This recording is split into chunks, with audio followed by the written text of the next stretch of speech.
रामकृष्ण हरी माऊली. गाथा पुनरुत्थान दिन विशेष अभंगांमध्ये आजचा हा 8वा दिवस.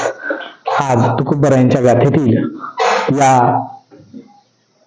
गाथा पुनरुत्थान दिन विशेष अभंगांमध्ये आपण 4 चरणाचा अभंग निवडलेला आहे.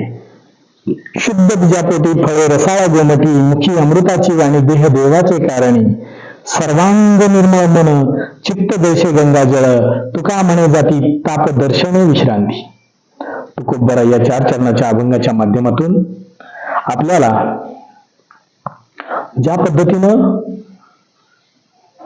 शेतकरी शेतामध्ये दर्जेदार बियाणं वापरून उत्तम असं पीक आणतो, अगदी तोच दाखला आपल्या मानवी जीवनामध्ये देत आहेत. आपण जर आपल्या मुलांवरती चांगले संस्कार केले, चांगले शिक्षण दिलं, चांगली नैतिक मूल्ये त्यांच्यामध्ये रुजवली,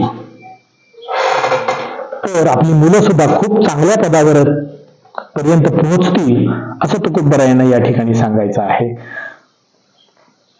हा अभंग केवळ वंशवादाशी संबंधित नसून लहान मुलं लहानपणापासून अनुकरणशील असतात. घरामध्ये आई वडील ज्या पद्धतीनं त्यांच्यावर संस्कार करत असतात, अगदी त्याच पद्धतीनं मुलं पुढे घडत जातात. तर तुकोबरायांना तेच सांगायचं आहे की तुम्ही घरामध्ये मुखी अमृताची वाणी, देह देवाचे कारणी. आईनं सकाळी आंघोळ केल्यानंतर आई वडिलांनी दोघांनी आंघोळीच्या नंतर देवपूजा करावी. त्यानंतरच मग आपल्या नित्यकामांना जावं, कामं करावी.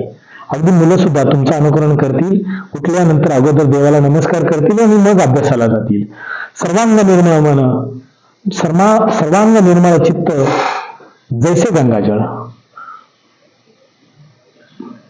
मुखी अमृताची वाणी. अगदी मुखामध्ये तुमच्या अमृताची वाणी, मृदू असं, नम्र असं बोलणं तुमचं कसं असायला पाहिजे, नम्रतेचं असायला पाहिजे, मऊ असायला पाहिजे. तर मुलांमध्ये ते आपसुकच ते येत जातं. आपण जर आपल्या मुलांना दर्जेदार शिक्षण देऊ, अगदी दर्जेदार बियाणांप्रमाणे दर्जेदार शिक्षण देऊ, चांगले मूल्य देऊ, नैतिक मूल्य, चांगले संस्कार देऊ, तर ते सुद्धा खूप छान घडतील असं तुकोबरायांना या अभंगामध्ये सांगायचं आहे. रामकृष्ण हरी. धन्यवाद.